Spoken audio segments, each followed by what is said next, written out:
ลอยตัวบนพื้นแค่เพียงศอกใครๆบนพื้นล้วนเป็นเพื่อนหมอบเจ้าหมอบ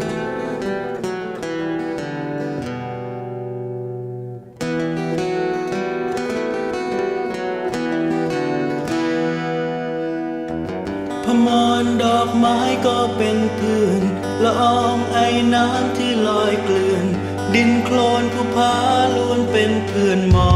ก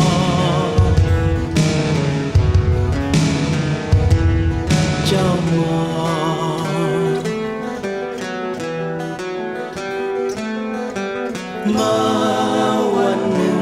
หมอกมองเห็นท้องฟ้าเกิดไปพบดวงดาวดวงหนึ่งมาวันหนึ่งหมอกมองเห็นท้องฟ้าเกิดความรักดวงดาวดวงหนึ่ง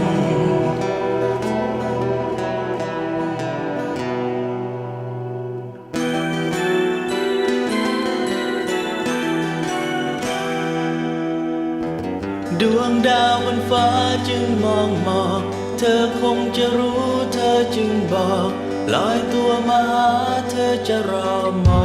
ง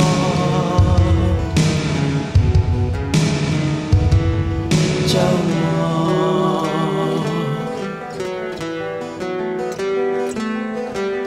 ลอยไปเถิดสู่อ้อมแขนท้องฟ้าเพื่อความรักจริงใจเจ้ามองลอยไปเถิดสู่อ้อมแขนท้องฟ้าเพื่อความรักจริงใจ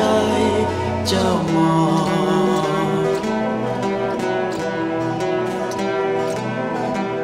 มีอาเพศเกิดพายุแสนร้ายหมอกสลายตามลมกระหน่ำมีอาเพศเกิดพายุแสน